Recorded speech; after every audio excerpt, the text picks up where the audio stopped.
Man, hello,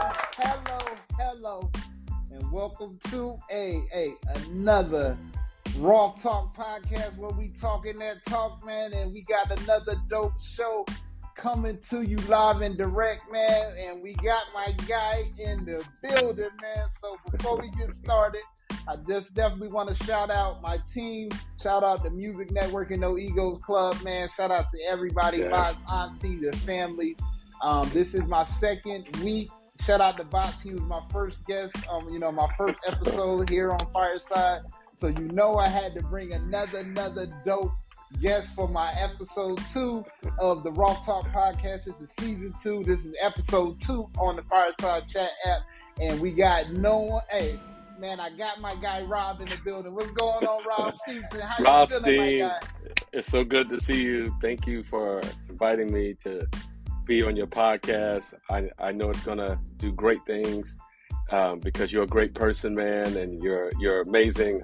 I get up and check out your show as much as I can in the morning and give vocal tips, and Aunt Jackie, Bots and everybody that comes in the room. It's a lot of fun and a lot of information and really great for networking, man. So what you're doing, man, you're about to be out of here. Trust me. Yeah. Right. Man, I appreciate that, my guy. Yeah. And I cannot wait to get into the conversation. I cannot wait to, hear about you, man, because, man, we've had the, offline conversations. We met in person.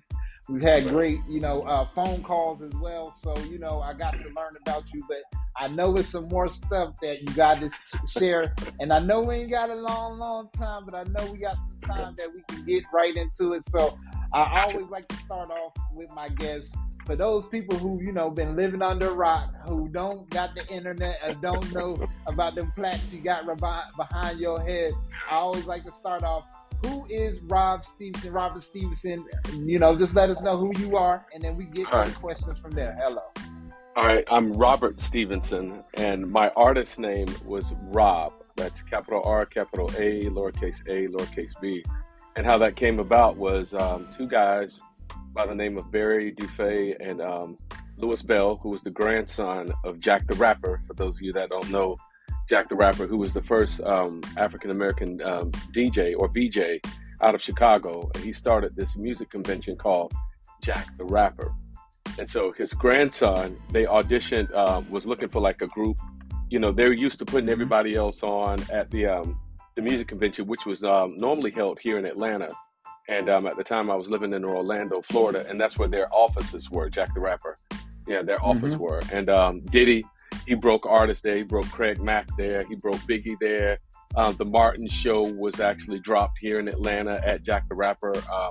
A lot of comedy, comedics and a lot of artists, they were broken at Jack the Rapper, including myself. And when we were trying to find a cool name other than Robert, you know what I'm saying, as an artist, it was like, yeah, we need to find something that kind of sticks or that's kind of clever besides Robert. And at the time, I was in school. Well, before I got, I was out of school at the time, but, going to school, Robert was a popular name.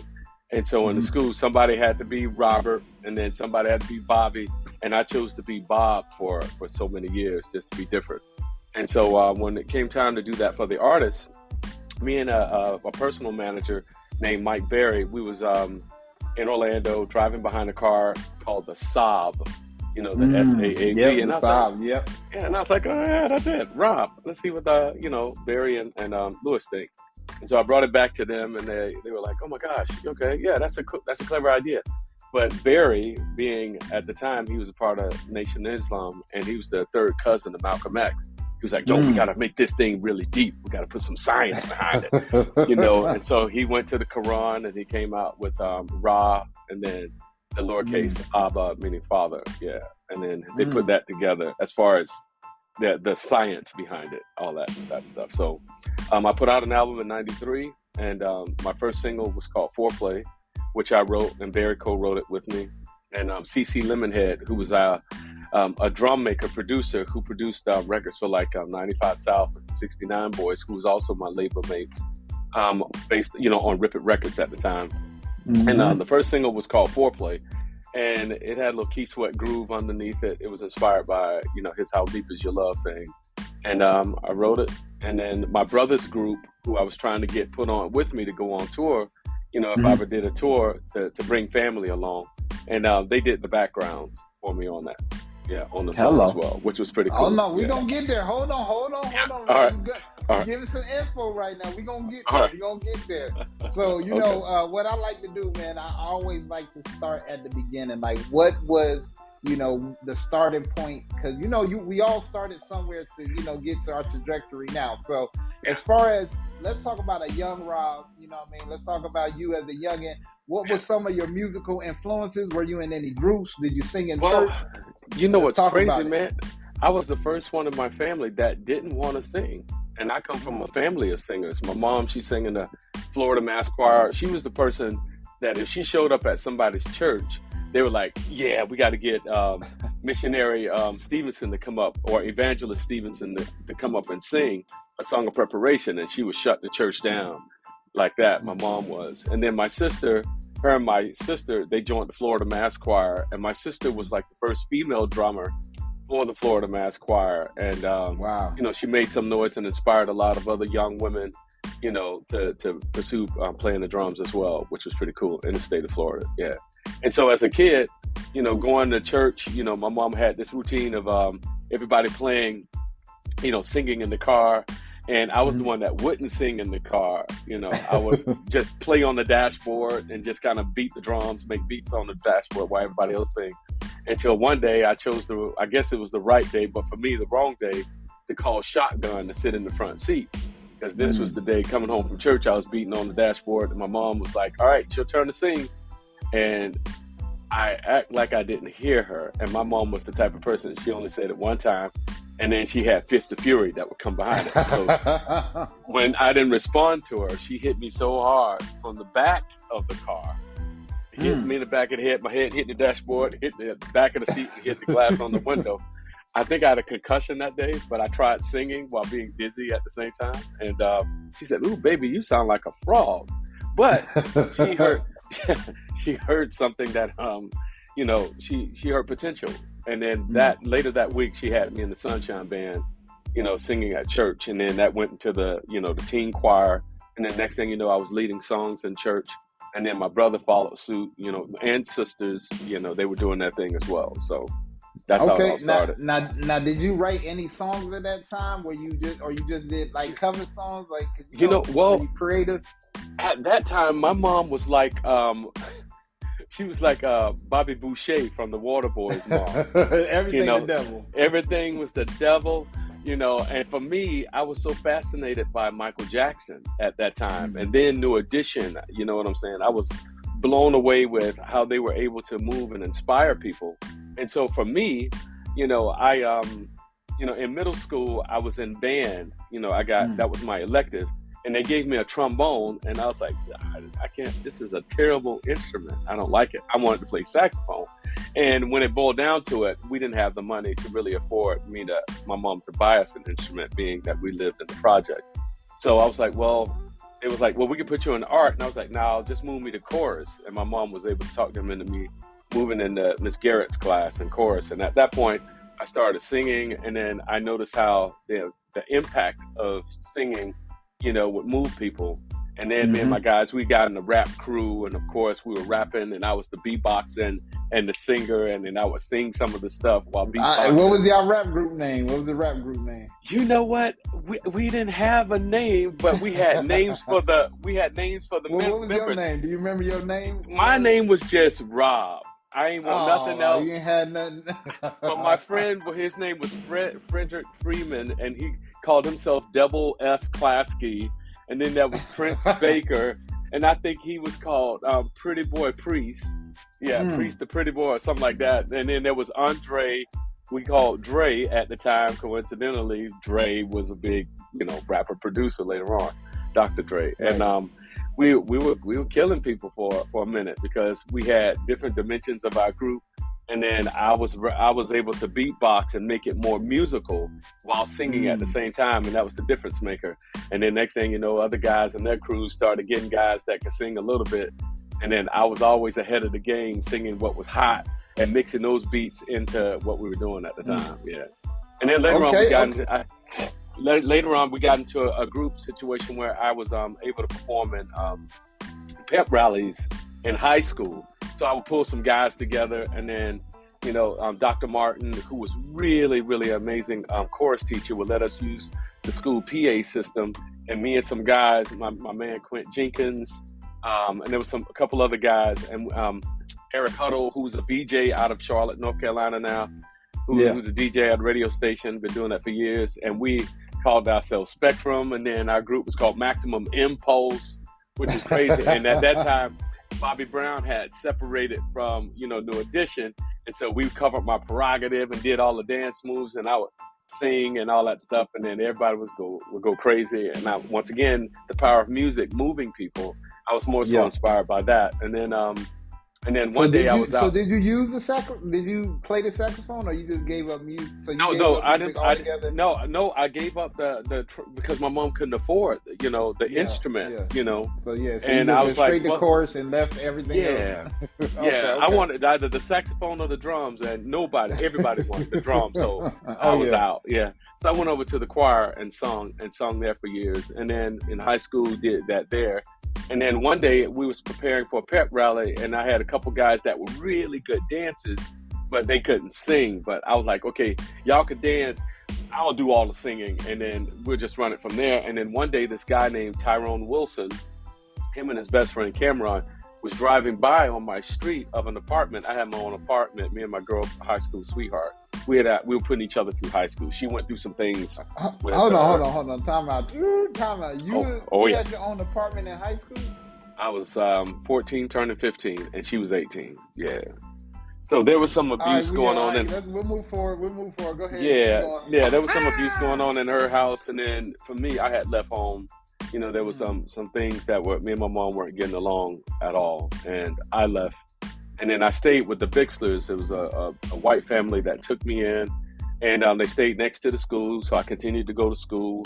And I was working at Albertsons and Wendy's, and I would take the money and try and pay rent there. And the mom she saved the money for me to help me get my own place with my high school sweetheart at the time. Yeah. And we put each other through high school. Yeah.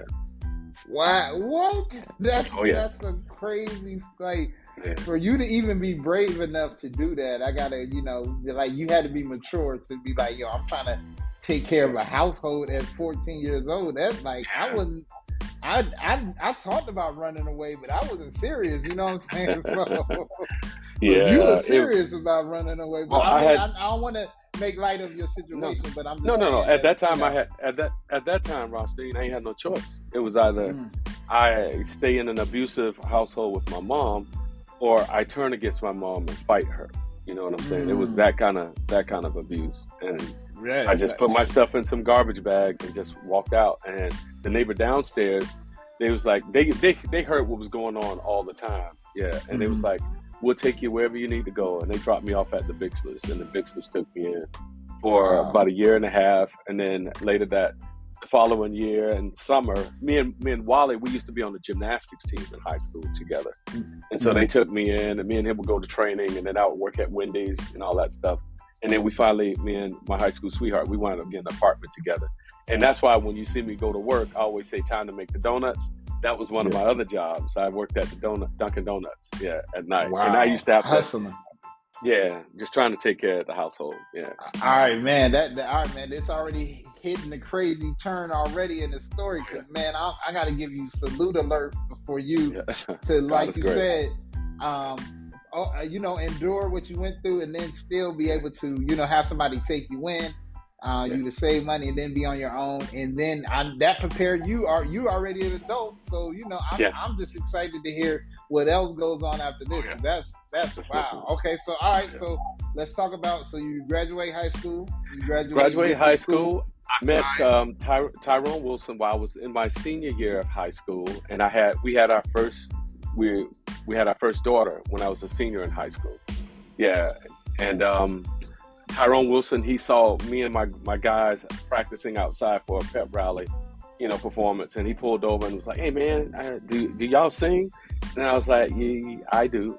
And no disrespect to them, because they knew they weren't there. They were just trying to get the girls. Because back then dancing was the thing. Yeah, it was. Yeah. yeah. And so he asked me to sing, and then he asked me how serious were we as a group. And then my friends Tracy, they were like, "Oh man, we cool, man, go do your thing." And Tyrone gave me my first experience in the studio, recording studio. Now, this is what's really crazy is that Tyrone had a brother named Rod Wilson, who was married to Anita Wilson, who would come later on in the story as mentor. Anita Wilson is a mentor, a big sister of mine, and she's a voice coach, and she's the cousin of Betty Wright, yeah, out of Florida. Hello. Yeah. Hello. Yeah, and they both were background singers for Gloria Estefan, and Anita was a voice coach, as well as Betty Wright. But Betty Wright was more so like a vocal producer, yeah, like that, versus voice coach. But she represented herself as an artist and a vocal coach at the time. But Anita, salute alert, definitely. Salute alert to Betty and Anita. Salute alert. Yeah, hello. Yeah. And so when I started working with Ty, we started a group that we called Tracy Ray. And none of us was named Tracy or Ray. I thought it was so crazy. But me and him started writing a lot of songs together and performing. We were performing around town and doing all this other cool stuff.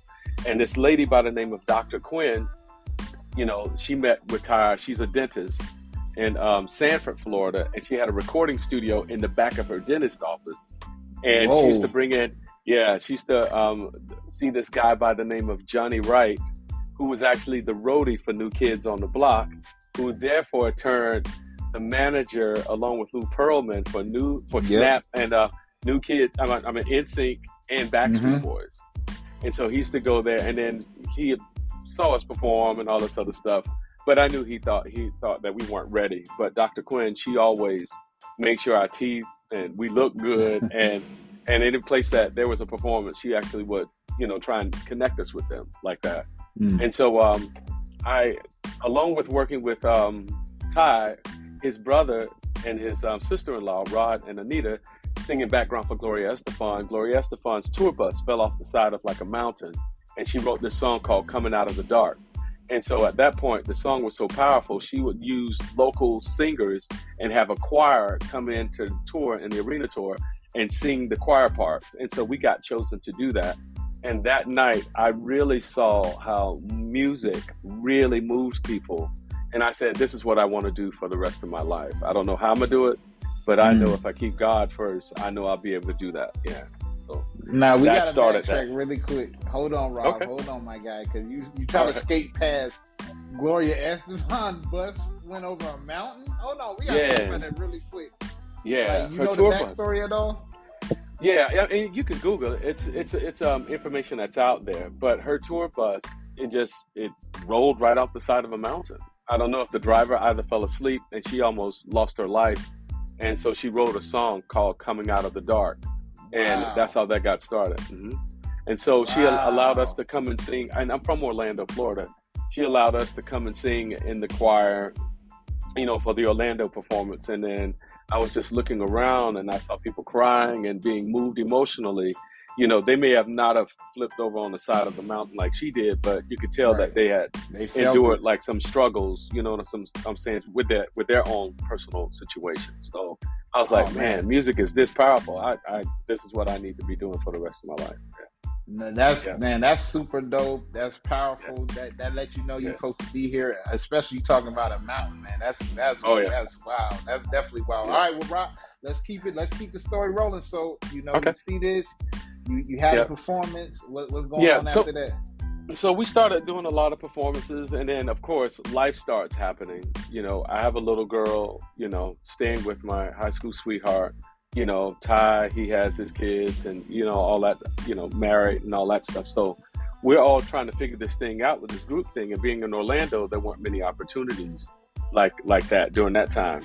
And if any A&R at the time, like L.A. Reid, Clive Davis, or who knows, they weren't showing up in Orlando only to go to Disney. You know what I'm saying? And so at that particular point, we was trying to figure out a way to make that happen. So the more performances we would do, we would do it. And in that case, a lot of times I started getting frustrated because the heat was on me. I have this little girl, and I didn't want to be caught up in the system, not being able to provide for my child. that I had, so Right. there was an opportunity that came where we got to sing in front of, or audition in front of, Louis Bell and Barry Dufay, who basically ran Jack the Rapper, bringing all the talent, booking all the talent. And if you've never been to Jack the Rapper, like, Straight Outta Compton, they show a scene, where Snoop, and all of them, they kind of get in a little fight. I was there when that happened. I was actually on the escalator with my Man. girlfriend at the time when all that happened. And, or the beef between North, the East Coast, West East Coast Coast, beef, West and then Coast. the South, have something to say. I was there during that whole movement at Jack the Rapper when a lot of that stuff was going on. But to make a long story short, we got to audition, do a performance for them, and then at that point, they only wanted me out of the group. And because I was so frustrated at the time, we weren't really rehearsing to go and do performances like that. And I was always about, let's prepare, because I always watched, what's the choreographer from New Edition? I always thought Oh he was yeah. the most amazing person to keep them on track, even though they went through their stuff in the group, but he was always, we got to work, we got to put in work, so when the opportunity presents itself, we don't have to hurry up and try and prepare. So for me, I was always on that tip, and I was just frustrated. And so when they only wanted to work with me, I called the guys. In fact, I didn't even call them. I went and met with them, with Mike Berry, Benson, and Cameron and Ty, and there was somebody else there, I can't remember. And I told them, I said, they want to sign me as a solo artist, and maybe we could get some of the songs that I have that we've done together, and I could bring y'all in on that. You know what I'm saying? And then, who knows? Maybe we could still do a tour together. They weren't trying to hear that. It broke out. Oh no, they ain't trying to. It was a fight. A knife was drawn. Man. A gun was drawn. Yeah, it was pretty terrible. And I felt really horrible, but I knew that it was something that needed to be done. I had to do it, And so I went on and took the opportunity to work with them. They brought me up to Atlanta. I worked with Kevin Kendricks, who was music director for Madonna for a while, and then he became really close with Andre 3000 later on. That's a whole nother story, where he was producing stuff like Idlewild with them, the Love Below stuff. Yeah, he became like the producer with Andre on everything that Andre's ever did.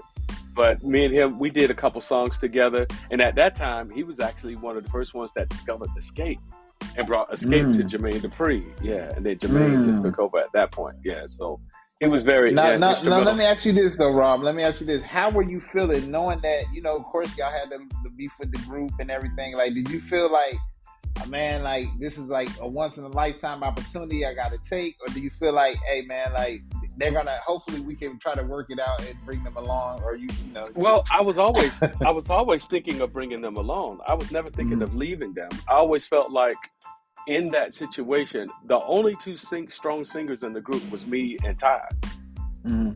And Ty was, I want to say maybe 10, maybe 11 years older than I was at the time. I was 17, 18, and he was like 29, 30. So they were looking at that as well. I didn't care about that. I'm like, this is my mentor. This is my brother. Let's do this thing together. And they weren't trying to hear it from a marketing standpoint. They weren't. No, that you got to tell that's one of the things with the music business. They have what their numbers look like and how they look. You know what I'm saying? And then at that time, it was really crazy. They were like, the younger they can get you, especially over the voice change. They'll run with it like that.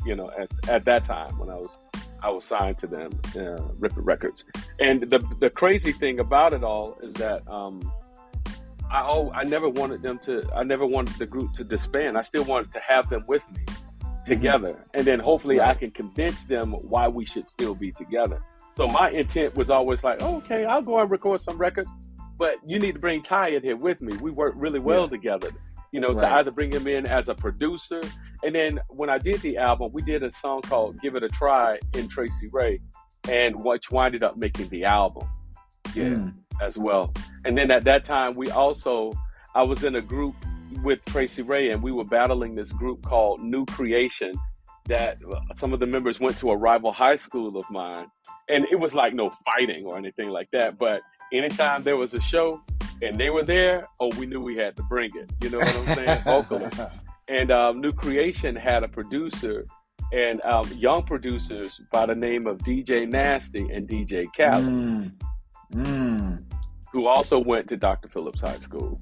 And at that time, when I had my situation going on, we pursued DJ Khaled to come and produce a song called Close the Door by Teddy Pendergrass that I sang as a remake. And that was the first placement that DJ Khaled had on any big record at that time. Whoa. So hold on. Time out alert. History alert. Oh yeah. So you gave DJ Khaled his first placement. Can you Yeah. pop your collar on that? Hey. And he says it all the time. Like a couple years ago, the last time they had the Grammys in New York City, which I hate, by the way. I love New York, but to have the Grammys in New York is the worst idea ever. And I performed at the Grammys in New York the first time with Justin Timberlake, and then the second time I worked it with DJ Khaled, Rihanna, and Tyson Briller, and they did Wild Thoughts for the performance. And that was the first time I had seen DJ Khaled in a long time, and I went back to give him a hug, him and DJ Nasty, and who's his DJ. And when he saw me, he told his whole crew everything and filmed it. He was like, "Yo, this dude gave me my first opportunity like that." And to be honest with you, I had totally forgot. I was just happy to see him and didn't care to want anything for him, but just to celebrate who he is and who he's become in this industry. And he's become a juggernaut. And I'm so grateful and happy that him and DJ Nasty have been as successful as they've been. Yeah, absolutely. That's dope, man. That I had to take the time to, salute alert that, because I mean that starts the momentum, for people's careers. And look what DJ he producing records, and so you sparked them up, man. You sparked them, you gave them that little boost, man. You know what's funny? I think we all were hungry for it back then. You know what I'm saying? I wouldn't even give myself the credit for that, but just to go back, like I said, I wanted my group to be there with me. And anybody in Orlando that I thought was dope, a guy I went to church with, he played guitar on one song. You know what I'm saying? The guy that was playing the piano when me and Ty weren't working together, his name was Fight Ren, and he played the keys on my first single and the whole album. We was writing the whole album together, just me and him. And he was really good friends with Wesley Snipes. So he was staying at Wesley Snipes' house when Wesley was filming Passenger 57, and Barry Dufay was really close with them and put us together. And then another guy named Sean, oh gosh, I can't think of Sean's last name, who wound up producing an artist by the name of Mandy Moore. So we were in Orlando making moves. It was just a matter of who was going to hit first.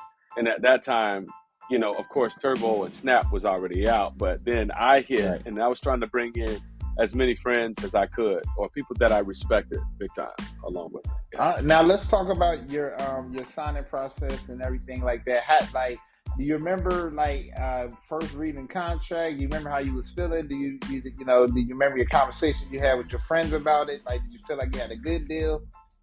Well, I was I gotta tell you, I had my kids at this time, and I was living in an apartment, which was still projects. And at this time, I was still working at the donut shop, and Barry would pick me up and take me to the studio. And when I presented them with the foreplay song idea, and I had my brothers group show up to the studio, and my brother played it on the piano. And at that time, he was good, but he wasn't like as good as he is now. But it was enough to just play the idea, and I was like, "Oh, this is something I want to bring to the table." I was actually writing the song for my brother's group to bring them in, and when they heard it, they was like, "You're gonna keep that song. This sounds like your record, and we can keep your brother and them singing on it." And that's how that worked out. Yeah, and when I signed the deal, they gave me a $5,000 signing bonus. And $5,000 back in '93 was a lot of money. Hello. In the hood, and I never sold drugs. I never did any of that stuff. My mom, she used to do prison ministry, so I think that was a lot of the reason. A secret thing I always put in my head that, a lot of the guys, when I got curious as to how they were able to afford new clothes and dress nice, and then they were always threatening to beat me up if I tried to hang out with them. And And I'm almost certain it was because my mom was really heavy into prison ministry and really looking out for the men and women in the prison ministry. So I always felt like it was a protection to keep me away from that lifestyle. So when I got that will keep you straight. Yeah. So when I got the opportunity to do the signing bonus, my mom, she told me not to sign it, that it wasn't a good deal. And at that time, I was thinking about my family. I got young kids, and then how am I going to work at the donut shop and do this? And they was like, "Nah, you ain't gonna do this donut shop no more. Here's $5,000. We're gonna get a record done." And to try and get the record done from, what was that, June? Well, we came up to Atlanta like around March, April, and then I came back home like around May, and we were working on the album. And they was like, we need your full attention, just like this. And we started really hammering it out, and we dropped the foreplay single at Jack the Rapper the weekend of August the 11th. Yeah. Dope. All right. And then the record took off, and then Bartell and this late night Quiet Storm DJ named Bruce Bebop, who had really deep voice. It was really cool, but he played the record just to test it, and then people kept requesting it, and it was really flying, like really, it was in crazy rotation, and then it was delivered to them on a cassette, and they took it, and then they kept sending it to their sister stations. So from Orlando to Miami to Jacksonville, which is where I was last night with the Dave Matthews Band, and I was telling them the story that my first big performance off of that record was at this a downtown like festival, Light Up Orlando, that's what it was called. And I got to perform at it, and you perform the single foreplay. And then because I wanted my my brother's group to do it, they couldn't do it. And then my old group, they weren't trying to hear any of that. I wanted them to come perform with me, but no, we're not doing any of that. And then I got this other group from out of Titusville, and Robert and his brothers, and they came and performed with me at Light Up Orlando, and it was a lot of fun. And our second performance was at Jaguar Stadium in Jacksonville for the HBCU Classic with Bethune and FAMU and all that. And so I performed, and it was live broadcast on 102 Jams, who was the big station in Orlando at the time, with Bartell. Cedric Hollywood was the program director, and he was really cool with Barry and Lewis with Jack the Rapper connections and stuff like that. And so they broke the record for us. And then it just went all the way through the Carolinas, all the way to where I got to perform in New York at BLS for the station, and in their club on a stage about that big. Yeah. But it just took off. It just really did well, but it was on an independent label. And at that time, I think it would have sold very, very well, but we dropped it in August, and they didn't have any singles in the stores, and maxi singles were really big at that time. It didn't drop until October. So yeah. So you but it still winded up. Yeah, it still winded up doing pretty well based on the numbers and the people that talked to me in the office that was actually selling them. Yeah, okay. So, all right. Well, we at the halfway mark, so the story's getting cooking because we still got some more to talk about. So, man, all right. So the record going crazy. Are you getting interest from a big label? Let's keep the story rolling. What happened after So the crazy thing is, I had no idea that Johnny Wright, here we go again, the manager for NSYNC and Backstreet Boys and Snap at the time. Well, he had a lot of heavy relationships, and he was trying to get in contact with me because he knew I was with an independent. And I didn't know until CC Lemonhead of 95 South and producer of 69 Boys, who produced the drum tracks on everything. He had hit me up and took me out in his Supra. I remember that sports car. It was amazing. And he had told me, he was like, the major labels are trying to sign you, but they were blocking it.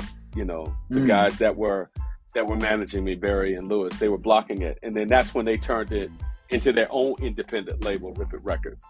who winded up then after me signing the 69 Boys and then Club Nouveau and all of them as well. So I never knew until they just kept me in the dark about everything. You know what I'm saying? So it was not a good situation, but had it not been for them giving me the opportunity, it wouldn't have led into all these other things. Like I could have been the kind of person, and I went through a period where there was a bit of depression and, you know, seeing 69 Boys who clearly sold a lot more records and they understood how to work the machine at that time. When they released Tootsie Roll, you know, they sold a lot of records and they were buying houses, they were buying cars, each one. And there was a lot of them in the band. And for me, I was still catching the bus. Yeah. Wow. Catching the city bus around town. Yeah. Shout out to 69 Boys because, you know, they've been in our room and, you know, definitely gave us some game on that and talked about that. So it's amazing that, you know, correlate you also being on that label and then Club. Man, come on. That's some legends on there. So Rob cooking on that label. You man, you got some history, my guy. So all right, we rolling. All right, so you know, so you found out it ain't really. So did you get off that label? Like what happened? Well, actually, I was given another opportunity to work. Well, I got another advance of $5,000 more because I wasn't able to survive. And they wanted to give me a collective of $16,000. Yeah. So one was from like what's the performance company? Oh gosh, it's just slipped my tongue. But to go on like a little small tour and do stuff like that, where you know did some dates with Black Girl, you know, SWV, Joe, and a lot of other artists like that during that time. And I got an opportunity to either go to the UK and perform, because I was doing interviews at that point, or I could come to Atlanta and work with one of my other mentors. So I love Guy, the group Guy, who was managed by Gene Griffin, and Gene Griffin had another group that was called Basic Black. And Basic Black was the lead singer was Daryl Adams, the producer was KP and Spec, but Mucho Scott, who was actually one of Teddy's right-hand producers, along with Rodney Jerkins and some of the other producers that he had in Virginia. And while I was there, I said, okay, you know what, it wouldn't be bad if I just go and do like a little group project. We'd do like a little EP thing together. And we called ourselves 911. And I came up to Atlanta, stayed with my girlfriend that I started dating at that time, and was going back and forth to the studio, still frustrated because I didn't have the means, the money financially to really kind of do what I wanted to do while there. And then while I was working with 911, we would go to this house off of Cascade, and the manager of that group, how can I put it? He was a boss, and I'll just leave it at that. Like big time boss, whole East Coast type of boss, and who I highly respected as well. And I give respect to everybody that respects me. And he had a studio there that we worked out of, and I saw some things where I was like, you know what, I didn't sign up for any of that. And I've managed to not sell drugs or do drugs or any of that stuff. And I knew my mom would be highly disappointed if I ever got into that lifestyle. And then one day I was like, you know what, being frustrated with my label, being frustrated here with the group situation and seeing how things were going on, I was like, you know what, I'm gonna leave. And I told the manager, I was like, you know what, I'm gonna leave the group and I'm not coming back. And he was like, no, you're not. And I was like, yes, I am. I was like, he was like, if you need money, I got money. I was like, no, I really don't want it that way, especially if I didn't earn it. And I left. And I was like, God's got me. And I just knew that it was a growing period for me at the same time. Sorry about that. It was a growing period for me at the same time. And I went and got a job at PetSmart, which I shop at quite frequently. And I was so embarrassed, on my name tag, I would put Big Willie. That was my name, Willie. Because I didn't want nobody to know it was me, Rob. And in this particular area where the PetSmart is, there's a lot of artists. They normally come there and shop all the time. And people are like, hey, man, you look familiar. Like, aren't you Raab? Aren't you Raab? And I'm like, nah. Yeah. I'm Willie. I'm Willie, man. I'm cool. Yeah. And then these DJs, Chris Lover Lover and Poon Daddy, they used to hold this little talent show every Tuesday night, I believe, where you could actually come in and sing a couple songs, and then there would be a cash prize. And so I would go and sneak in there and perform and try and make money to help pay my bills. Yeah, when I left the group and doing that stuff. And then one day I was like, you know what? Let me just try and sing my song and see what happened. And then I sung my single.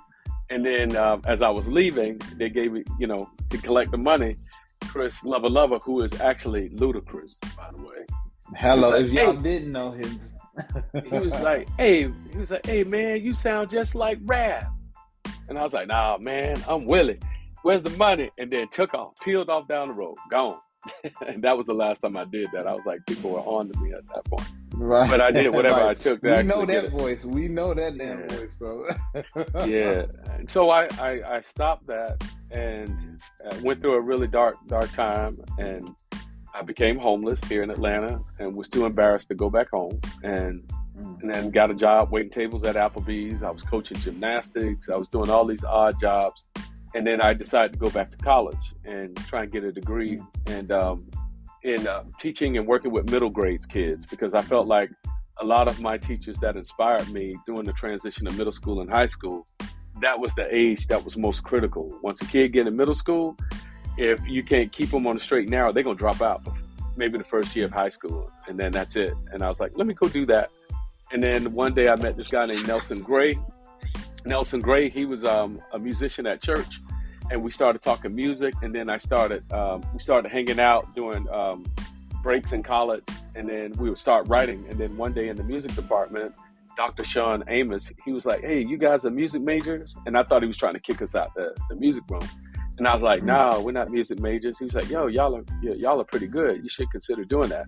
And Nelson was into IT, which is what he's still doing today. He actually managed my website as well. So we're still close friends. And Dr. Amos asked me, he was like, yo, you should come and do this music major thing. And I was like, no, I ain't really trying to do classical or opera. I'm not trying to do that. Yeah, I've done that. And it's not something I'm really interested in. And he was like, look, we got extra money. We got some scholarships. You can get some free money. How about that? And I was like, all right, I'll do it. I'll do it. I'm there. And so I did that. And then while doing that, I started falling back in love with singing again. And then I started going to church. And then the funny thing is, I went to church, and the guy that was in the band was Mucho's brother from 911, from the group 911. Mucho's brother was the MD for Mary J. Blige, Jagged Edge, and a whole lot of other artists. And he was like, hey, man, Daryl Dezo, who is the front man, of Basic Black, who me and him sung together in the group 911, he was like, yo, he's looking for you. And I was like, wow, for what? He was like, yo, he's trying to reach out to you. I was like, my phone number has a change. And I was like, just have him to call me. And at that time, I was going through a transition between working at this gym called Gym South, where, probably like a month or so, I had rededicated my life to Christ again. And at this time, I was trying to look for a job that had benefits, insurance, so I could get insurance for my daughters.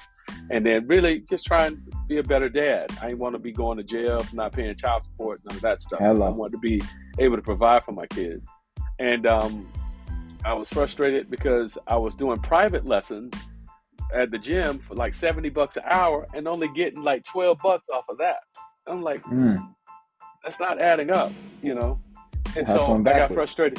Yeah, and I got frustrated, and I asked them, I was like, hey, I'm either going to leave, if we can't work this out. And so at this point, I had dedicated my life to Christ once again, and I had asked God to be my manager, because I had gotten really tired of missing out in this music industry. When I knew that God had given... Time out, my guy. You saying you asked God to be your manager? Oh yeah, God is still my manager. That's dope. Oh, yeah. That's dope. All right, man. I'm sorry I had to pause on that. No. It's all good. That's another way of thinking. But go ahead, my guy. But it was only because I had gotten so frustrated with, making the wrong decisions, the wrong mistakes. But I had all the good intentions, and so I was in my closet and I prayed and asked God to be my manager. And And it was, I just felt a relief, you know, whatever this pact was that I did with God. I was like, all right, you my manager. If anything go wrong, it's your fault. And then there's silence. There's silence. And then I was like, yeah, if anything goes wrong, it's always going to be my fault, you know, because of the decisions I'm making, you know, instead of letting you lead, letting God lead and guide me at that point. And so at that point, God put it in my heart to give this job, this ultimatum. And 2 weeks later, God told me that they were going to present me with this opportunity, but I'm to leave if they don't present it by 3:30. I don't know why 3:30, but 3:30. And at 2:00, the meeting started. And I sat in there and they didn't present anything. And I'm looking at the clock the whole time. And the guy name was Stefan. And he was like, yeah, what are you looking at your clock for? You got somewhere to go? And I was like, maybe. And literally at 3:30, he didn't come back in the room. I got up and I was walking out. He had paperwork in his hand. And he was like, where you going? I was like, I'm not supposed to be here anymore. And he was like, what do you mean? I was like, yeah, don't worry about it. It's all good. Today's my last day and that's it.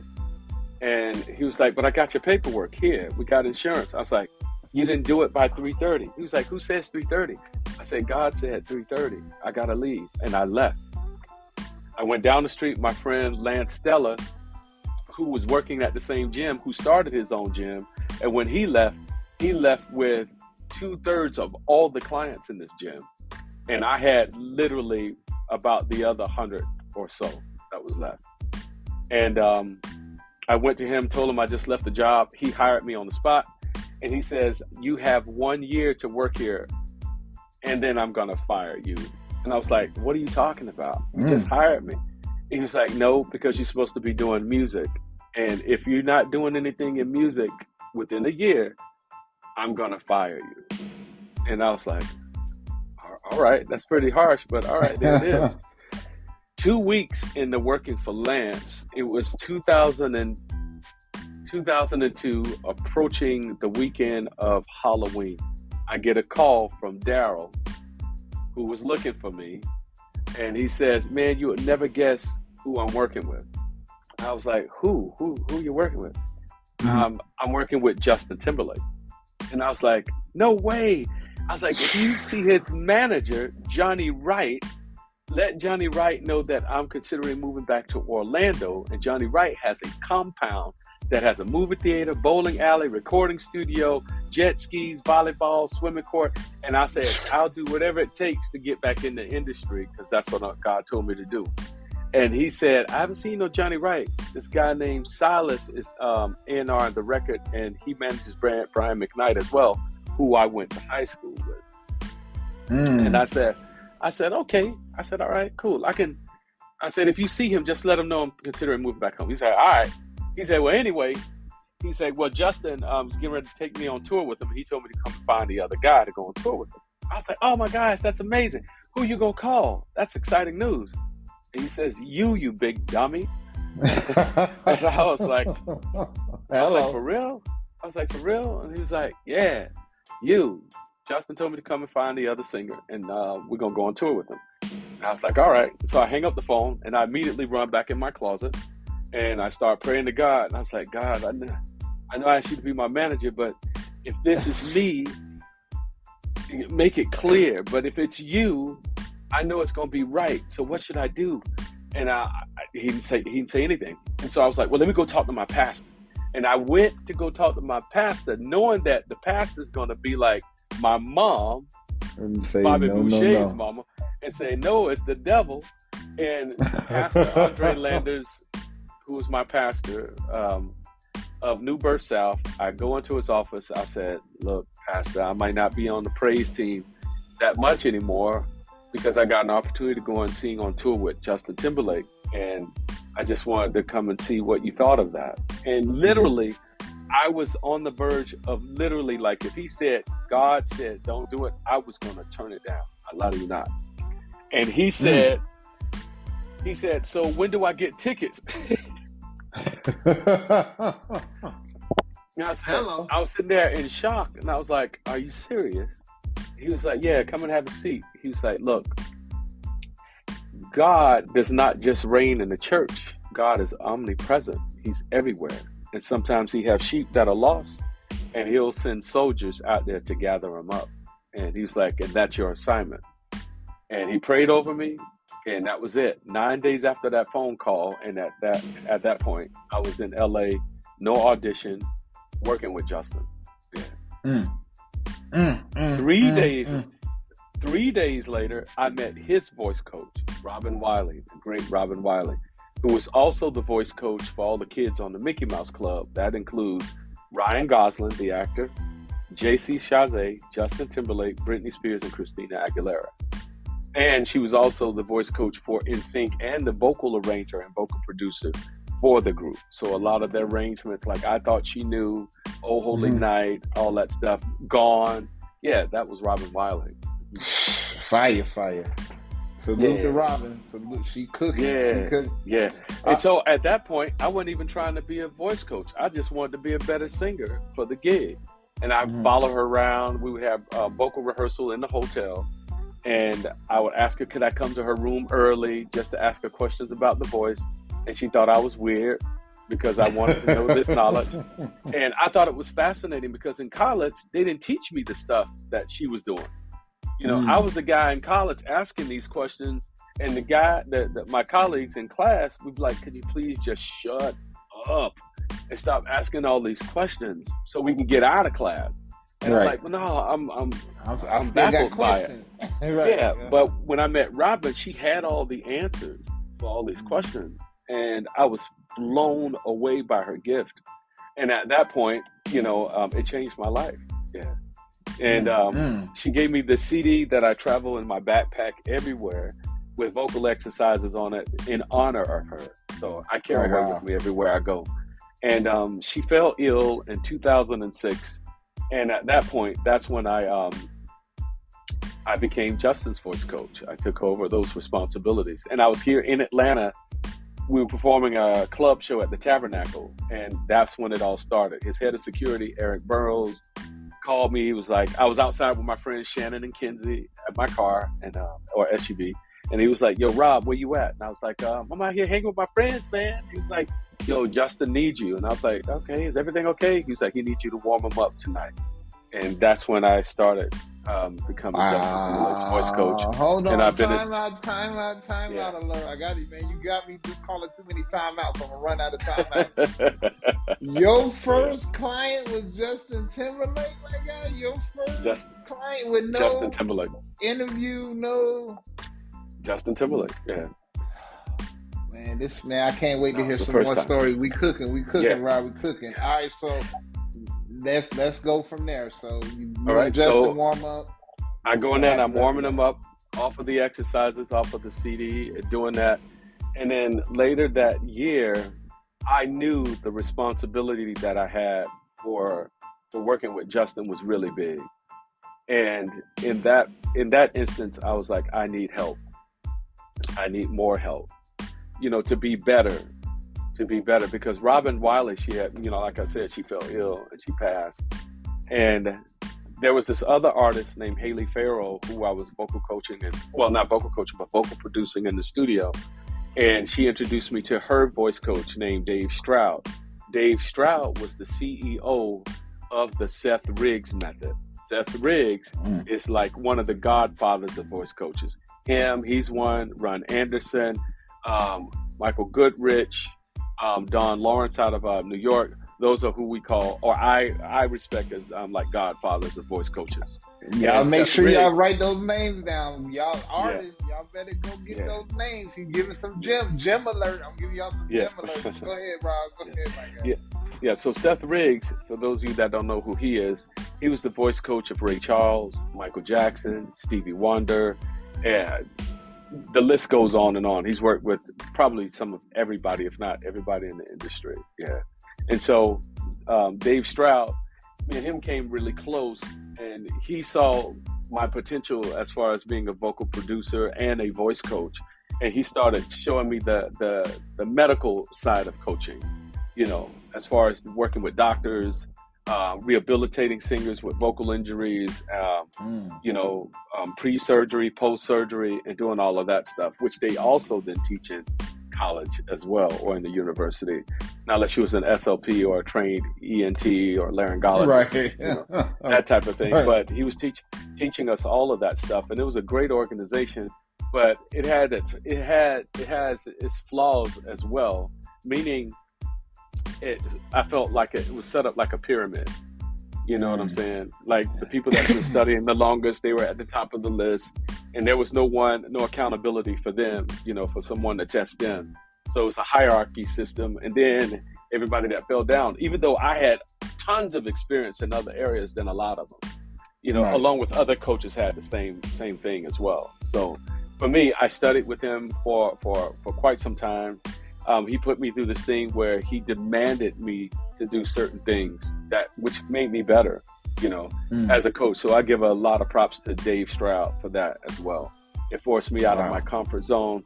It forced me to get back on the piano as far as being able to fix voices. And then it also, helped with my writing again, as well as those things. But, working with Justin, it opened a whole nother door on, me coaching him at that level, because once again, I never signed up for that. Right. But, Right. God had a different plan managing all of this. So all the information Robin Wiley dumped inside of me, I still use 70% of everything that she's taught me. Yeah. Over any other technique that I've learned and still am learning. And it's been the most effective thing that I've been doing so far. And getting results. Man. Absolutely. Yeah. That's so fire, Rod. That's so fire. So now you turning into the guru, getting into the vocal guru. So let's talk about who you start working with after that, and so where we at with the story. Fantastic. So Justin started doing this Shriners Children's Hospital event where he would host these massive concerts in Vegas, and it would have anywhere like let's say for instance, one year it was Leona Lewis, maybe not the same order, but here's some of the artists: Snoop Dogg, 50 Cent, Lionel Richie, Rihanna, who was my first time working with Rihanna, but not in the capacity of coaching her, but just singing background. And my job on the tour, Justin promoted me up to be like the section leader of the background singers. And I asked him to let my friend Daryl be the leader of the background singers because he got me the job. And so I wanted him to have that position, and I would still do what I was doing. And my thing was, I was prepping everything, like lyrics, like if when Kevin Antunes, the musical director at the time, he would give like the set list, I would go and put booklets together, put the other background singers' pictures on it, put Justin's picture on his book, Kevin Antunes' a picture on his book, and put all the lyrics and highlight everything that had backgrounds in it. I was cutting all the background vocals in my studio and sending all the background vocals to all the singers, because although a musician can play and get tired, but the voice gets tired a lot faster. So I was just trying to eliminate any problem or anything. And when Justin saw that, that's what made him want me to be the leader, the section leader. And there was a raise involved. And instead of me taking the raise, I asked him to divide it amongst all the singers evenly, to where we all get a raise together. And I don't think any of them know that to this day. But that's what happened. Hey, exclusive alert right now. Exclusive alert right now. Yeah, but God is great. That's fire. That's fire, Rob, man. I still got to go back to God being your manager, and he is, man, doing his thing, my guy. He shows up a lot. So in that, all the time. Well, in that whole situation with doing these events with Justin, I was arranging all these vocals for all these artists. Lady Antebellum, you got Lady Antebellum. You have, like I said, Snoop, 50 Cent, T-Pain, who was my first time hearing him sing without auto-tune on and play the piano. I thought he was incredible. Boyz II Men, so doing that, Alicia Keys, Taylor Swift. It was just if you can imagine the event, it was a big party 3-hour show, 3-4 hour show easily. And so I got to do those for him. And then somewhere like around 2010, I get a call from Kevin Antunes and a choreographer named Jamie King, who called me in to, give some insight or advice to an artist by the name of Rihanna. And she was doing a couple of award shows and having some challenges during that time. And then I started, after giving her some information on what could help her, they flew me out to LA to help get her ready for a tour. Yeah. And at that point, I had been working with Rihanna. Well, actually, before then, I had gotten a call to work with a group called B5 with Divine Stevens, who also introduced me to the amazing Kelly Rowland. And we developed a great relationship and got her ready for the Here I Am album. She gave me that plaque of Therefore, which had motivation on it. And we did a boot camp series with her and her management team that I would do. And I haven't been able to do them because during the summer times, that's when I'm normally going on tour with several different artists and working with her. Then that led into me doing a consultation for Rihanna. They brought me out, and our first day in rehearsal, it was all God. God had me to say some things to her that only she knew about. And when God does that, I get goosebumps like everywhere. And then I'm like, you really want me to say this? They're going to think I'm freaking crazy. Right. And that's how it started out in the beginning. Now I just say it. Yeah. Whatever he tells me to say, I just say it. And at that point, it was just beautiful. It was like everything that they were saying negatively in the press about her. Oh, she ain't no singer. She ain't no this. She ain't no that. We just came up with a game plan and changed all of that. Yeah, to the point to where now everybody was singing her songs on like American Idol and all these other different shows. And that's when we knew things were really changing massively for her vocally as an artist. And man, hello. And then that turned into other opportunities to where, like this one particular time when she was singing, I think it was Stay at the Grammys with her and Mickey Echo. And then I had Justin Timberlake with Jay-Z on the opposite stage performing Suit and Tie and Push Your Love. That's what it was. I had to do the move to remember what it was. Push Your Love. And I was getting him ready for tour at the same time. So I was jumping between. That was when the first time the madness started happening, where I had her and Justin on the same show at the Grammys, which was crazy. So I was doing a lot of running during that time. And once again, who set all that up? God did all of that. And that night, when I go to the Grammys, I normally go early in the morning and I beat security there.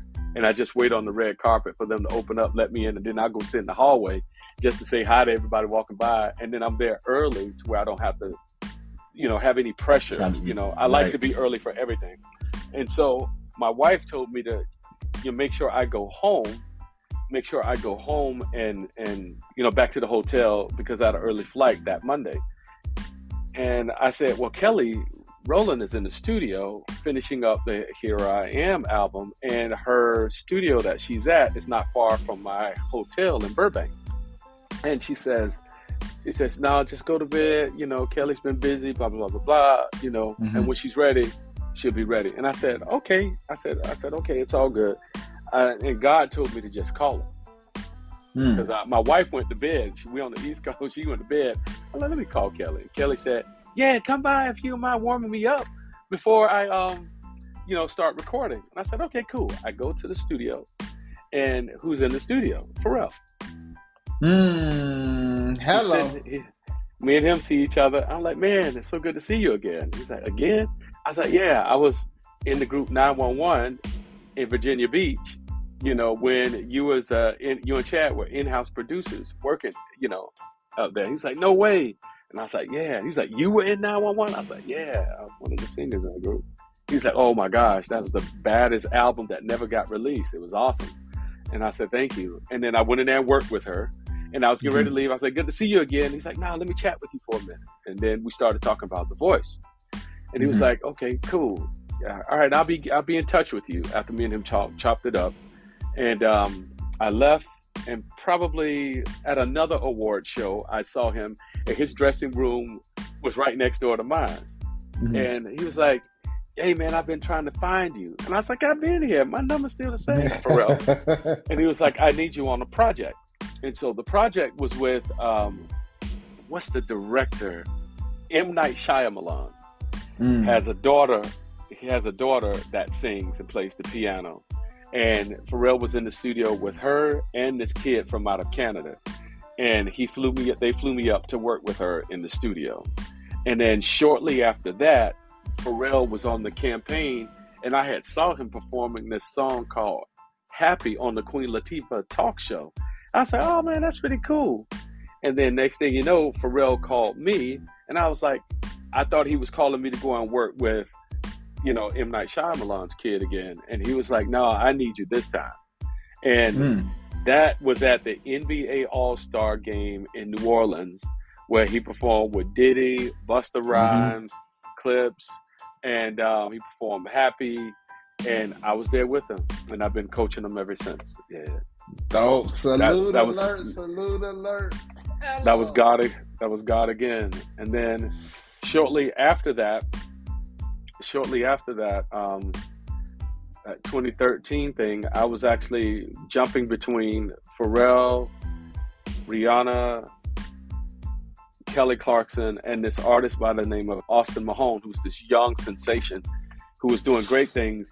And I was waiting on a few dates for Kelly Clarkson, to book me for getting her ready for tour. And this one artist that was singing background for Justin and Kelly Clarkson, who got me to work with Kelly Clarkson, I wound up doing all the vocal arranging for her tour that she did with Maroon 5.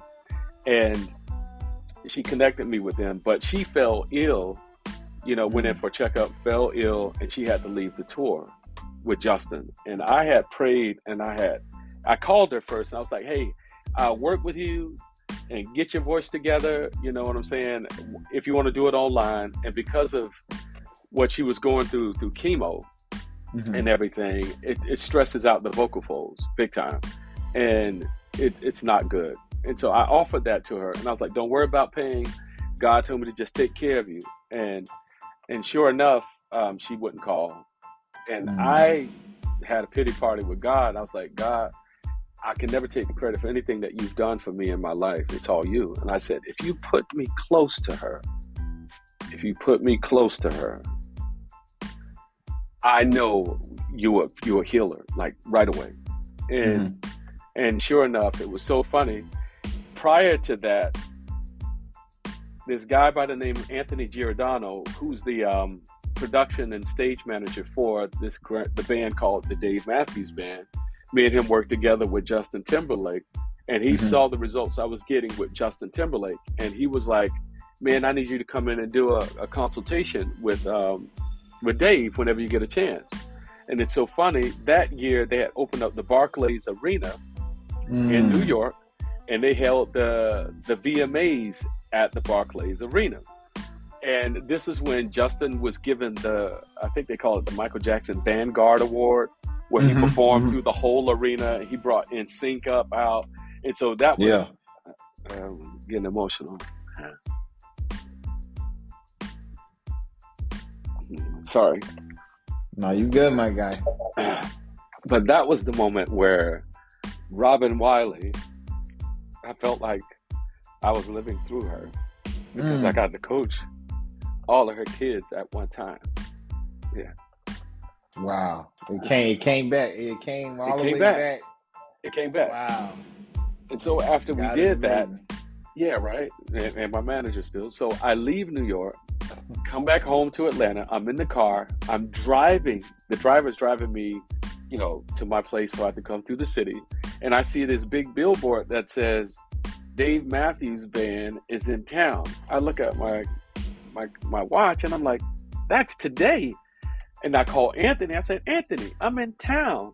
He said, no way, buddy. And I was like, yeah. He said, I'm going to call Dave and see if he's willing to sit down and chat with you. I said, okay, cool. Click. Hang up the phone. And God says, don't charge them anything. And I was like, I wasn't gonna charge him nothing, no way. I'm just going to help. I called my wife and I said, honey, I said, I'm almost at the house, but Anthony is in town with Dave Matthews Band. He's been trying to get us together. And I said, so she said, what are you gonna do? I said, I'm gonna drop my bags off in the driver's. I'll just drive my car over to the hotel and wait from there. And she says, okay, but don't charge him anything. And my wife, she'll never do that. She said, yeah, don't charge him. And I'm like, what's wrong with you? What's up with everybody? Y'all tripping. Right. Y'all are bugging out today. And so I said, all right, I'll see you. I give him kisses. And then I go to the hotel. He wasn't ready. We go to Centennial Park where they're doing the March Madness, performance. Charles Barkley there. They got a stage up at Centennial Park. And I go in, I bring all kinds of vocal stuff for him. And I look at his vocal ride. I'm like, get rid of this, put all this stuff in. This is how you use it for 30 minutes. Then the next 30 minutes, we start vocalizing. Now, Sting is on the same show. Anthony opens the door and pushes Sting in the room. And I'm sitting there looking at Dave Matthews and Sting right here. And Sting's like, yo, man, I just want to say hi to you, talking to Dave. And just tell you have a good show, blah, blah, blah, blah. So nice to see you again, da, da, da. They chopping it up. And then he looks at me. He was like, I'm about to go on stage too. Keep the warm-up going. So I'm warming up Sting and Dave Matthews at the same time. And I'm moving in slow motion, like autopilot, like, oh my gosh, my wife is not going to believe what's happening at this moment at all. And I'm like, oh my gosh. So I leave. They try and pay me. I'm like, no, just get me back to the hotel. I get my car and I go home. Just here to help. So that was it. I'm waiting on this week to work with Kelly Clarkson. Guess who calls for that week? Dave Matthews Band manager Bill Greer. He calls. He says, hey, want to know if you're available for this week? And I tell my wife yes. We fly out, and the rehearsals were in Houston, Texas, right next to where my friend was getting her treatment for cancer. And I told her, if you come over every single day, we'll work together every single day. I lie to you not, 2 weeks to the date, she'd have no nodules on her vocal folds, and she was cleared to go back to work. Wow. I don't know who your manager is, but I can give you my manager's card. He's available 24/7. Tell your manager to hit my line. I'm gonna hit his line. Tell him he ain't gotta hit my line. I'm gonna hit his line. I mean, whoa. He's always there, always ready. I lie to you not. Like, man, I'm loving this story, Rob. True story. Man, this story is fire. All right, come on, we got a couple more before we get up out of here and get to the closing. But all right, so you got the Dave Matthews call. All right, let's keep cooking from there. And I'm still working with him, and that was 2013. Still with him to this day. Wow. Yeah. And so after that, I go back out, work through that tour. And then there's a couple other award shows that happened where, this was crazy too. God being my manager once again. And I thought this was really insane. I got to do the Grammys again. And this time, this is funny. When God closes a door, here's an example of that. He opens another one. So my friend Kevin Antunes called me and he says, hey man, Madonna, he started working for Madonna. And he says, look, hold on. Madonna, slow down, Rob. It's only a few people that got one, their first name is their name. Like you just say their first name. Yeah. And that's one of the names. That's why I had to stop you. Madonna. So you said Sting. You know what I mean? Now you saying Madonna. All right, come on, my guy. Yeah. So he's the music director for Madonna, who was also the music director for NSYNC, New Kids on the Block, Justin Timberlake. So he's with Madonna now and still is. And he says, she's thinking about bringing some, a male singer on the tour. And so at that time, I think I was like 280, 290. And Madonna, if you see any of her shows, everybody's fit. So immediately I turn into Rocky. I'm running down the street everywhere, trying to get it right. And I know I wasn't ready. That's why you got to stay ready. Then you don't have to get ready. I knew I wasn't ready physically, but vocally I was ready. And what I had to bring to the table was ready. And the amount of money I would have been making weekly would have been really, really life-changing. And I didn't get the job, and I felt bad about it. And then I was like, you know what, God, I know you got me. So years later, Kevin Antunes called me and says, "Hey, Madonna needs a choir." Yeah, Shout for the out to Kevin Grammys. too, though. Shout out to Kevin Kevin though, Antunes. because Kevin is And the plug. Kevin Antunes is incredible. I mean, worked for Michael Jackson. He's the guy that they called to put together the Cirque du Soleil Michael Jackson one show together. Also the Cirque du Soleil tour that went around. Incredible, and I got to work with him on that. And he's an amazing musical director. Man, And so he's a cool guy, man. I just want he's to shout incredible. Kevin out because I met him on Clubhouse. I was trying to Yes. link up with him when I was in Vegas last, for that, but he Yeah. was out of town. So I got to Yeah. give a quick shout out to my guy, your guy, Kevin. But go ahead, Kevin Rob. Antunes. Hello. Yeah. Yes. So this particular one, she had me come in and put a choir together for her song called "Living for Love," where she had like 28 dancers. She had me to go and get the choir, and I called Bishop Noel Jones choir, and had them to come in and sing, and I was directing them under the stage. And then also on the same show was Pharrell with a choir and Hans Zimmer. And then also on the stage, I had Rihanna, Paul McCartney, who I warmed her and Rihanna up on stage with my iPad, and Kanye West singing 4 or 5 seconds. Yeah. Yeah, God's my manager, for real. Yeah. Sting, Madonna, Paul McCartney now. Oh my, come on. Yeah. I don't even want to hear that. Rihanna, I'm about to hang the Thing podcast up because, man, you did Rihanna with just. All right, so you cooking. All right, so it was crazy. Yeah. I mean, I don't even know what to say after that. I mean, who else you going like? What the other? Your line, I need your phone number. That's what I need. Your line is popping. My God. And you ain't changed your number this whole time? Your number's still the same? Still the same. Oh, my God. Oh, man. Yeah, I need that line. But go ahead, Kev. Go ahead, Rock. Yeah. Kev, because Kev need to hit my line like that. But go ahead. So, so he's called me on. Up. Yeah, so he's called me on that, and then he called me again on another job that when what's the one where I did the he called me again for another job with Madonna, and this was shortly after Prince had died, and we did the tribute with Stevie Wonder, and I actually got to sing background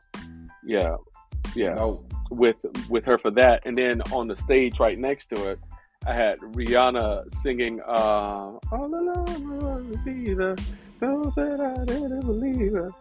Baby, yes, there's always something. No, that's Stay. No. It was the other one. Oh gosh, I can't think of it. It's so many songs.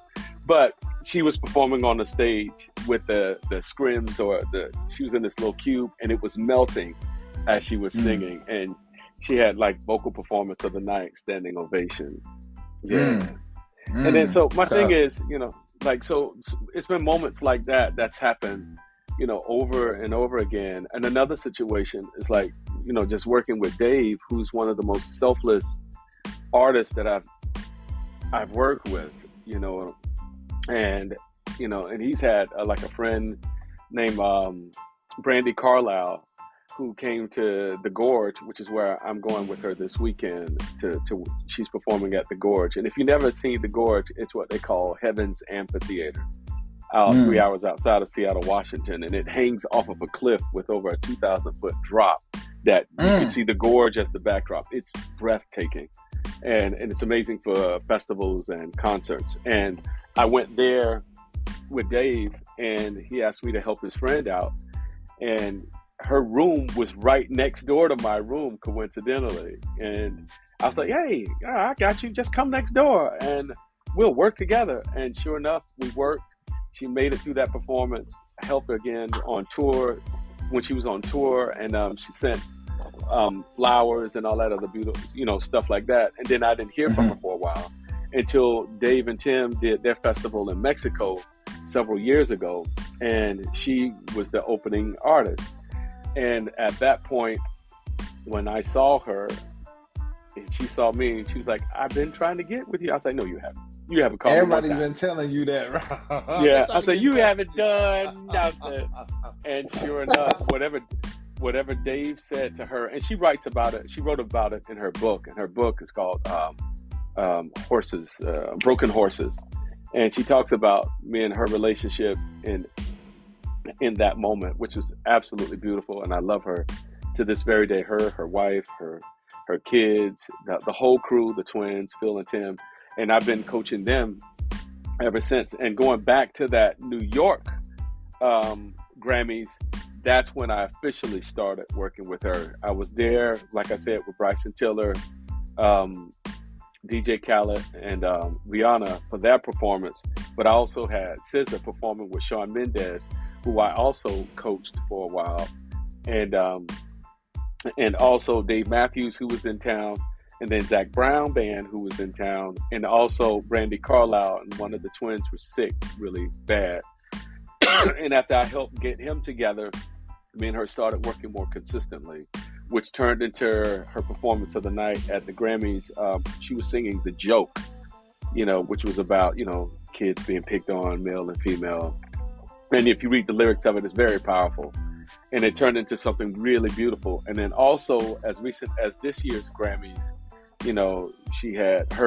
I had her, Chris Stapleton, and Giveon with Justin Bieber, and Daniel Caesar, for this year's Grammys. So, God's still making moves constantly. Yeah, but I'll just sum it up with that.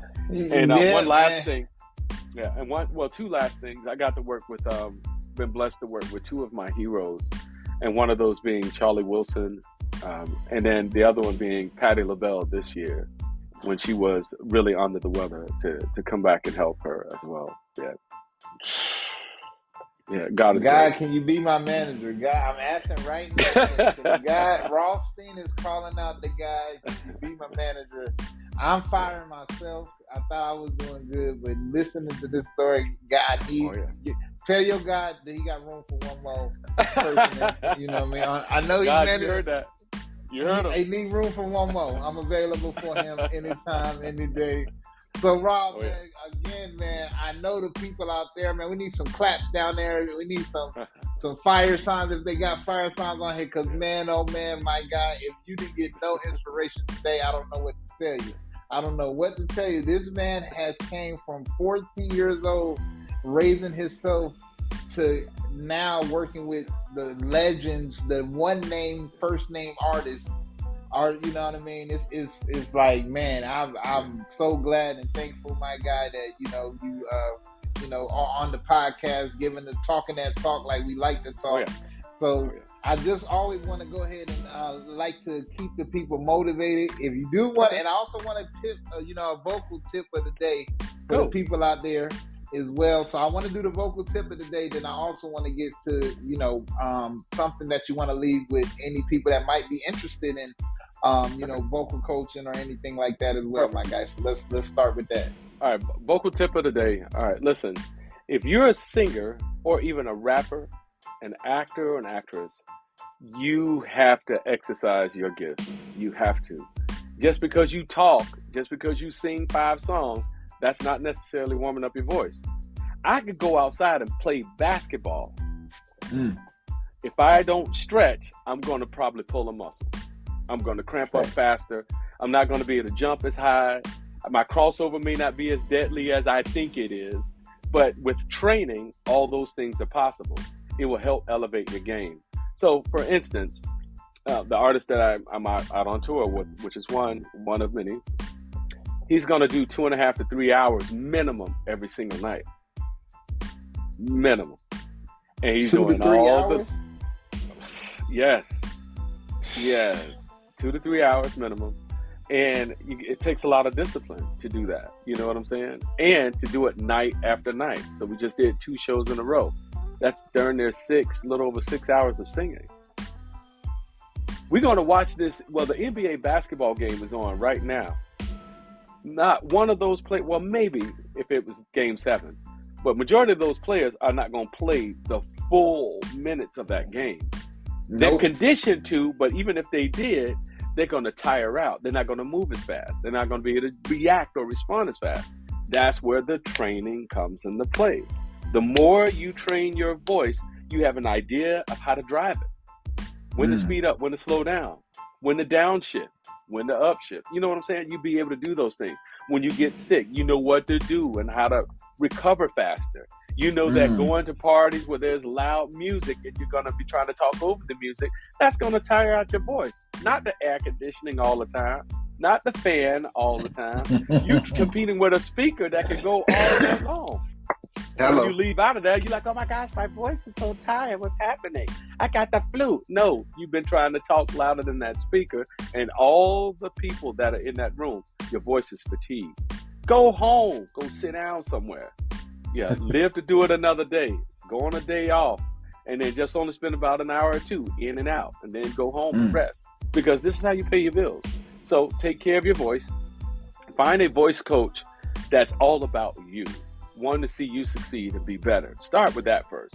Not somebody that's just going to throw their voice on you. Sing like me. I could do all of this. You know, and not just, you can have the dopest singer in the world that can teach you how to do all this cool stuff, which is cool, but you got to be careful even with that. You know what I'm saying? Because you can wind up picking up their bad habits, stuff that you haven't even had problems with before. So keep those things in mind. Exercise help, diet. And I'm not telling you to go on diet and lose weight. I'm telling you to just be mindful of what you eat because it can have an effect on your voice. You know, like when you go and get like an allergy test, whether that be like plants, trees, food allergies, they tell you what you're allergic to and what your body responds to. I'm breaking out. Okay, there's a test for that. Okay, when you stop eating, my skin clears up. You know what I'm saying? If I go outside and I have a tree allergy, 9 times out of 10, I'm going to have some kind of nut allergy. You know what I'm saying? If I have a gluten allergy, that's why I'm bloated all the time. You know what I'm saying? So, you know, so those things have an immediate impact on your voice. You know, I love pizza. I love pasta. I love hot sauce. Yeah, hot sauce. I put hot sauce on everything. Not I put hot sauce on everything. Yeah. And then why have all these tics and clearing my throat, doing all of that? That could be reflux. You know what I'm saying? You know, so those things have a major effect on your voice. And if you don't really know what your voice is doing, how do you expect to drive it every single night without it burning out? Yeah. Tip of the day, take care of your voice. Find a coach that y'all have good chemistry with and they can grow together. You know what I'm saying? And they want to see you be better, you know? And then being a voice coach, that's a singer and that's an artist. It's a selfless move. You know what I'm saying? For me, I get so much joy after seeing my clients do so well, or seeing them show up and they're stressed out and worried, like, oh gosh, I'm not going to be able to pull it off tonight. And then I said, yeah, you will. You can do this. And it's very rare that I'm like, no, we can't do this tonight. This ain't happening. Right. Yeah, because you risk the chance of getting injured, and that's going to cancel the whole thing. So we might as well shut it down tonight, reschedule it. You know, it'll pay off in the long run, you know, if that happens. You know what I'm saying? So in a situation like that, you know, it's a selfless thing, but a very honorable thing to do. And I love it. It brings me so much joy. Yeah. Now that's the tip of the day. And now let's talk about it really quick. Let's just tap on this really quick. How important is a vocal producer to a singer? Like, how important? Like, do you feel like every singer should have that, or do you feel like there's some people who, you know, they might be fine without it, or they're just talented enough to have it without? Now, there's some singers that are really dope on hearing their own stuff, which is great. But if you have a vocal producer that's dope, now you have another creative partner to bounce ideas off of. That's a vocal producer. Now, what I do as a voice coach, I'm a vocal producer as well, but as a voice coach, I know how to fix those little areas where a singer is starting to tire out in the studio, you know, or they're cracking, or that key is too high, when I know what the range of the voice is. I know how high they can actually go. I go all the way up here, you know what I'm saying, and do whatever. You know, I know what those areas are and how to get them to access those areas a lot quicker as a vocal producer / voice coach. Now, there are a lot of vocal producers that say they're voice coaches, but they're two different worlds, but work in the same. You know what I'm saying? Gotcha. Like Pharrell, who's a good friend of mine, he's an incredible vocal producer. So instead of me coming in trying to vocal produce the artist, and I'm like, no, that's your job. My goal now My position now is to make sure that they're able to sing all that stuff that y'all did in the studio live, night after night.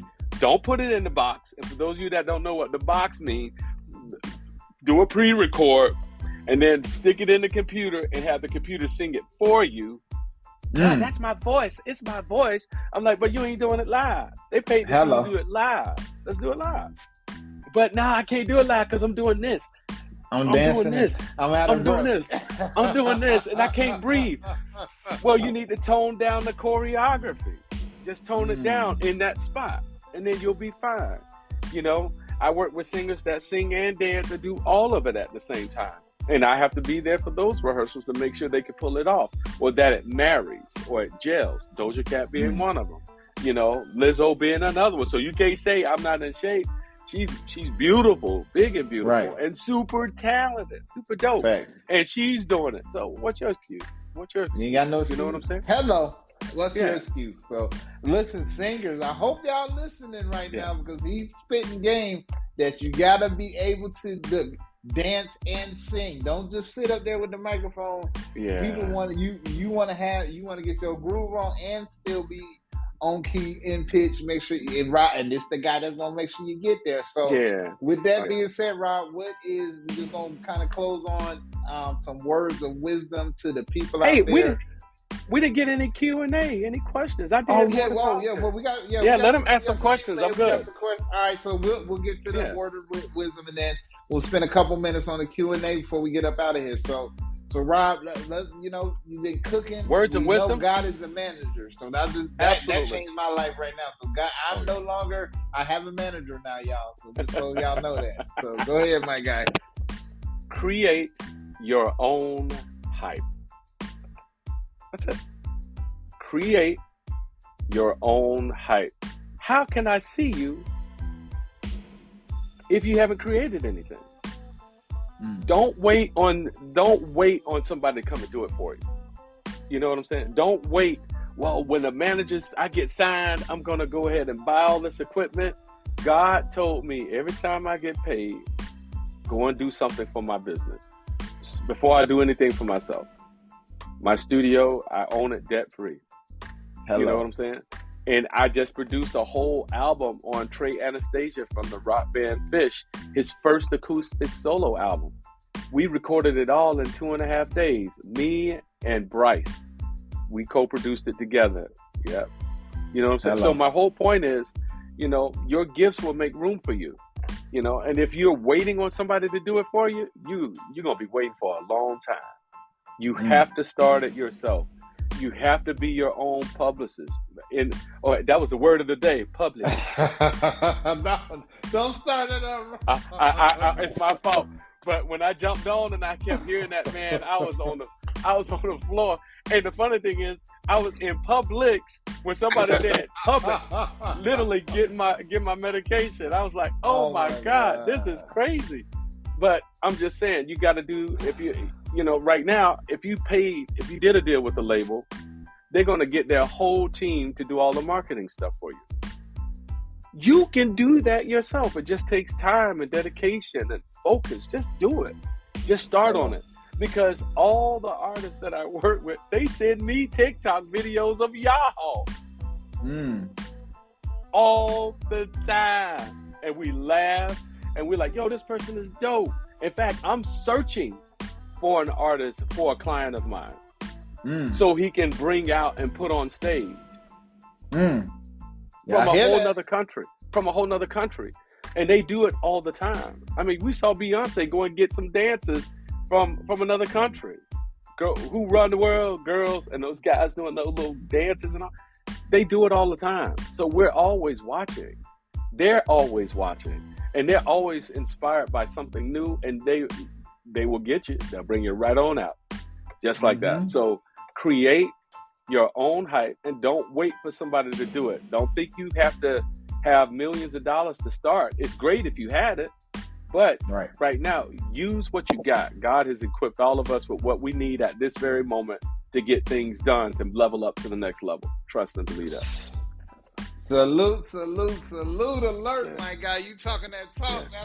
That's why we on the Raw Talk podcast where we talk that Oh talk, yeah. my guy. So we gonna All go right. ahead and open the floor up for any questions right now. So Come on. I'm yeah, let me see. So anybody, if you want to come up stage, you ain't got to turn your video on if you don't want to, but you can come up and ask a question for my Yeah. guy. You know what I mean? You know what I mean? So just raise your hand, hit the little Yeah. two lines at the bottom left hand corner if you're new to the app, and you can go ahead and you know what I'm saying, invite yourself to the stage, ask my guy a question. While Gotcha. we waiting to do that, I want to ask a question to my guy. Come on.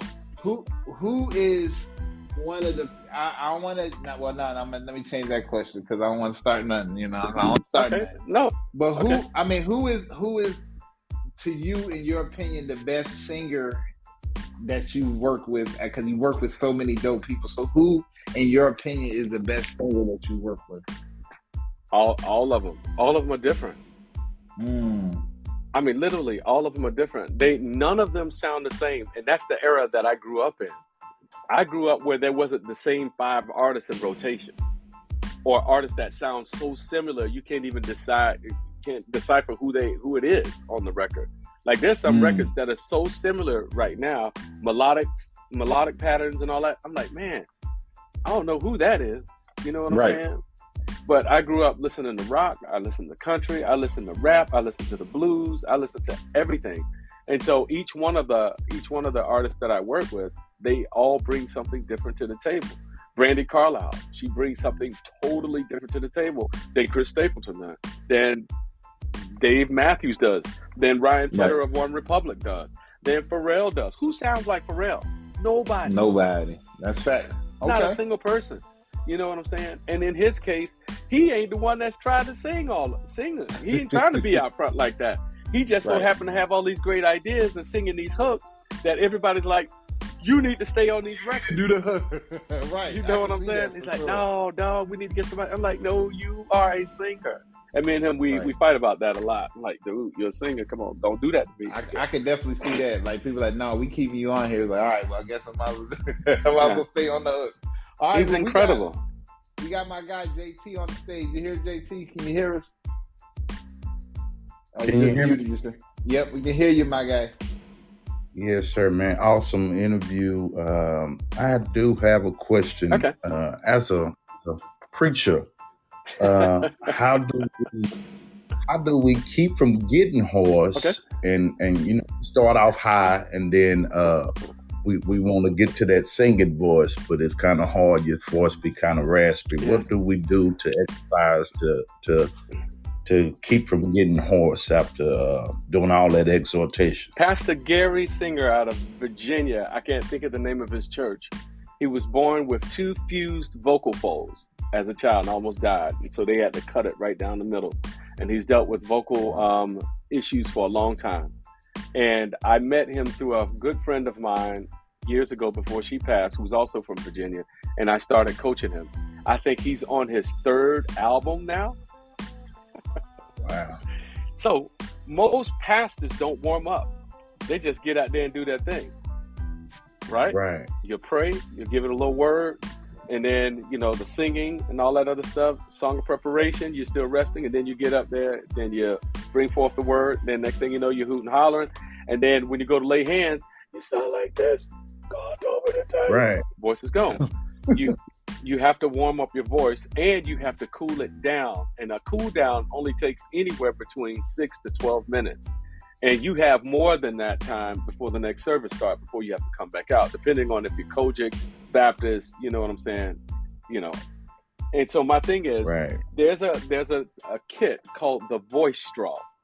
So if you go to www.voicestraw.com, and on there, get the whole combo kit and put in code RAAB, RAAB 10. And within the kit, you'll have some straws. And within those straws, there's some vocal exercises that were created by Dr. Ingo Tietze, who teaches out of Salt Lake City, Utah. He's a world-renowned laryngologist. The whole world of vocal coaches love him. because of his technique. Now, I didn't meet Ingo that way. I learned straw technique from Robin Wiley, only to find out later on that Ingo was the guy that created this technique off of using straw phonation.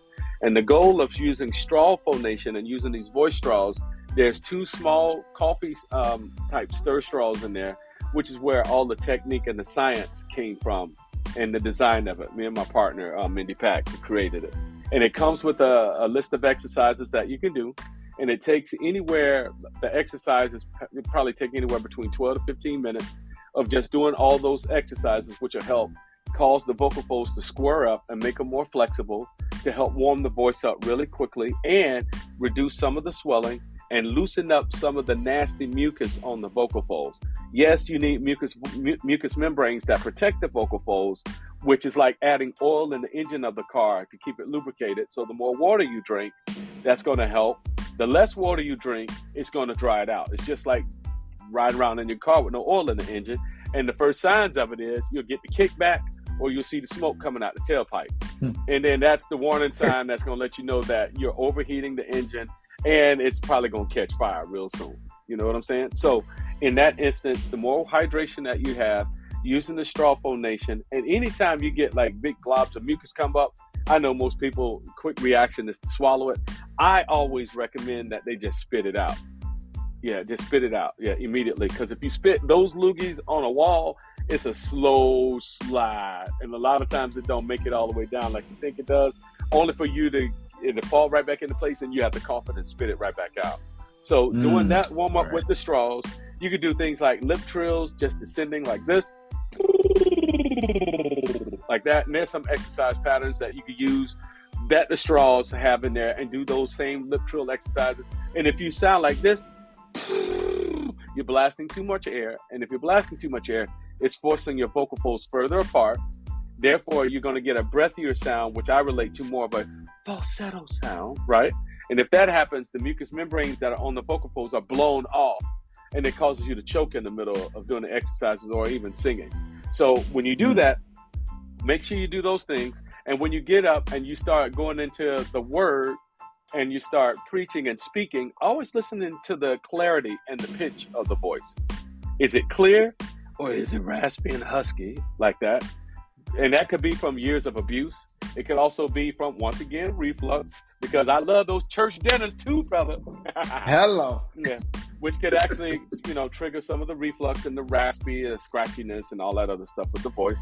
And then what happens is when you start vocalizing and the voice is clear, think about your vowels when you start giving the word. You know what I'm saying? So if you're spreading your vowels going, doing a lot of that, and the mouth is really wide, yeah, and the larynx is going to go up and it's going to get in a position to constrict or tighten up. Basically, your body think you're trying to swallow something. So you'll feel a lot of tension, which will lead into immediate vocal fatigue as a result of that. So just watching the vowels, and you can still do the hoot, the holler, and all that stuff healthy, you know what I'm saying, without really tiring out the voice. Yeah, so now to take some training sessions. So hopefully I answer your question. Yes, sir. Thanks, man. You got it, brother. Yes, sir. We appreciate the question, JT, man. Rob, you just broke it down, man. I'm telling you, because I know I've seen the pastors. I used to play drums, you know, at the church, and I see the pastors. By the time he's done, he's like, he went hoarse because somebody else. He got went up and down. He was, he got hot and then he got cold. Everything. Definitely. All right. Well, you got time for one more question? Come on, man. Bring it on. Bring it on. All right, we got one more question. You just hit the 2 lines at the bottom left-hand corner if you got a question there. Well, we got my guy here. Got any singers, any rappers, anybody? Because if not, I'm going to ask my question, and then we're going to get up out here. So, I'm trying to give y'all a chance to say one more thing. Up. All right. Well, I'm going to ask my question while hopefully somebody, raise a hand in the meantime. So, Rob, let me ask you this. So, for someone like myself who I feel like I got a bit, like, people tell me like certain times, I ain't gonna say I'm a singer now. I ain't trying to gas myself up, but I have been known to be able to carry, a little note or so. What's the likelihood of somebody who has never really sung to be able to, like, what's the time span that you know, and is it possible? Is it possible for somebody who really can't sing to be able to sing? Because I really want to know, my guy. So, out of the human race, only about 2%, 3% are tone deaf. There's a huge population that have untrained ears, where people don't really practice or train to sing, and they can be taught to sing. Sometimes the thing that's missing is for them to be able to connect with the song, you know, emotionally. You know, they'll sing the melody and sing it right. And sometimes you can find that like on some of these singing shows, where some of the artists, they'll get on there and sing, and you're like, okay, they sung a song, but I didn't feel anything. I wasn't able to connect with something was missing. And that's where vocal producers, they come in and they'll redirect them or pull, you know, from like experiences or paint pictures in order for them to draw from emotionally. Your cat just died yesterday, and what did this cat mean to you? You know, silly stuff like that, or really deep stuff, you know what I'm saying, to be able to draw that.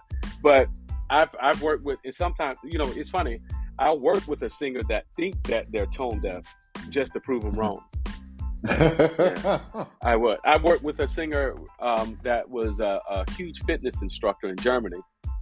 So there was definitely somewhat of a language barrier. And because she speaks German, it's a hard language, you know, as far as trying to sing a song that's in America, you know, in English, American English. And we worked, and it was tough in the beginning.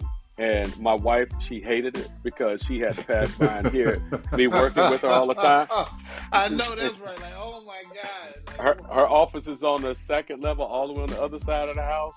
She would go all the way up in the bedroom and just work when I would do those sessions. And then after a while, she was like, is that the same? That can't be.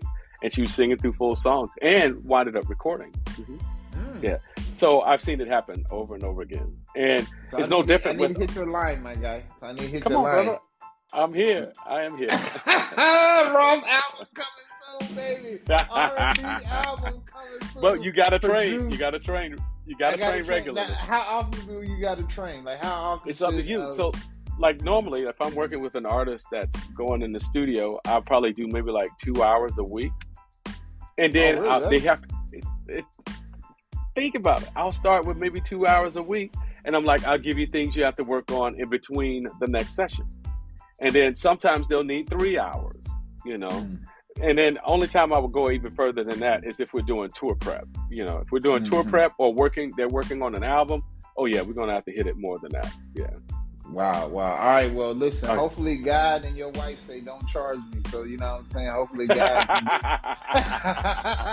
Well, you know that first one is on me, Rothstein, anyway. Hello, my guy. No, I'm just playing, man. I really appreciate you, my guy. Yes, sir. And this has been a dope interview. You will be able to go back and watch this interview for those people who probably came in a little late.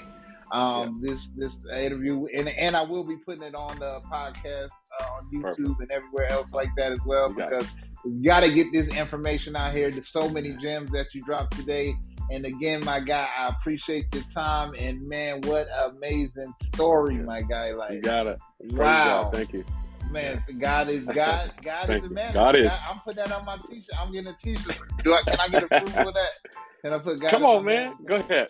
All right, we can be partners. You know what? I'll cut you in. You know what? P hit me up. We worked the other day getting ready for the festival, and